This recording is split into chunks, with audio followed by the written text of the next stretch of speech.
वस्तुनिष्ठ माहिती मला वाटतं गेल्या आठवड्यात जरगे पाटलांना अहवाल पाठवलाय मी की उपसमिती की सगळ्याच गोष्टी त्यांच्यापर्यंत न गेल्यामुळे सुद्धा गैरसमजूतून त्यांनी काही केलं असेल.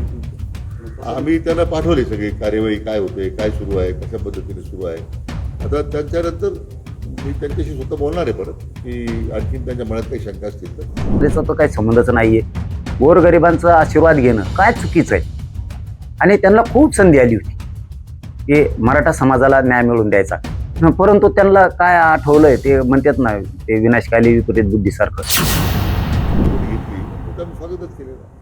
मराठा आरक्षण उपसमिती बरखास्त करा, अध्यक्षपदावरून विखे पाटलांनी नाव घालवलंय असं मनोज जरांगे यांनी निशाणा साधलाय. जरांगे पाटलांचं मला वाटतं काहीतरी त्याच्यामध्ये काय माहिती गैरसमज असतील. त्या अध्यक्षपद मी राहिलोच पाहिजे असं काही नाही आहे. म्हणजे काही कमी काही अध्यक्षपदासाठी फार आश्रयस्थळ आहोत असं काही नाही आहे. जे काम त्या समितीच्या माध्यमातून सुरू आहे त्याची वस्तुनिष्ठ माहिती मला वाटतं गेल्या आठवड्यात जरगे पाटलांना अहवाल पाठवलाय मी की उपसमिती की सगळ्याच गोष्टी त्यांच्यापर्यंत न गेल्यामुळे सुद्धा गैरसमजूतून त्यांनी काही केलं असेल. आम्ही त्यांना पाठवली सगळी कार्यवाही काय होते, काय सुरू आहे, कशा पद्धतीने सुरू आहे.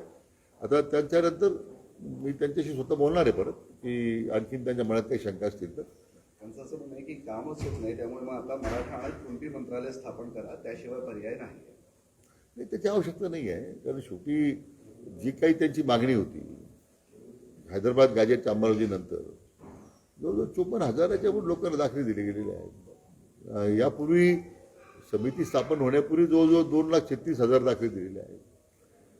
ज्या काही विशिष्ट भागांमध्ये हा प्रॉब्लेम होता हैदराबाद गॅजेटच्या अंमलबजावणीबद्दल त्याची सुद्धा कारवाई सुरूच आहे. मी दैनंदिन मॉनिटर करतोय.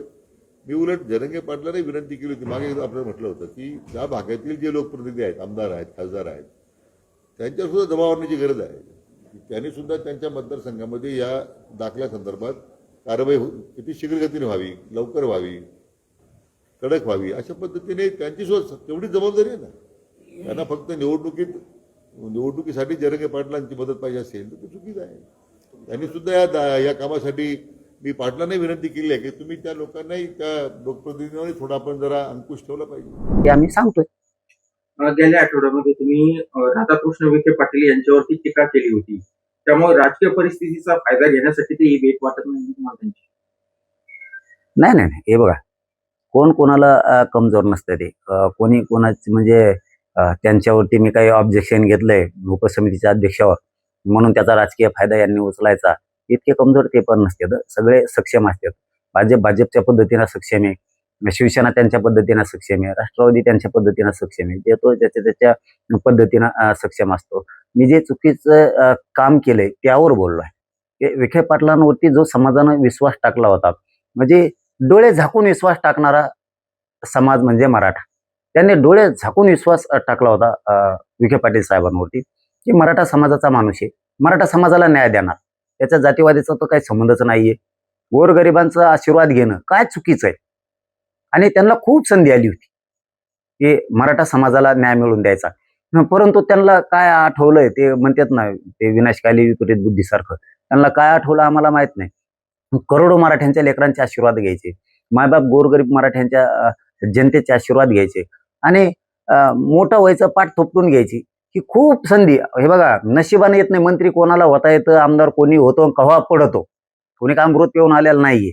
मंत्री सुद्धा पडतो, आमदार सुद्धा पडतो. पण एक संधी आलेली असते जीवनात. त्या संधीचं सोनं करायचं, त्या संधीचा फायदा उचलायचा आणि गोरगरीब मराठ्यांना मोठं करायचं. ही संधी चालून विखे पाटील साहेबांच्या खांद्यावरती आली होती. पण त्यांनी काही नुसतं ते पुढच्या वेळेत चाललाय खेळ.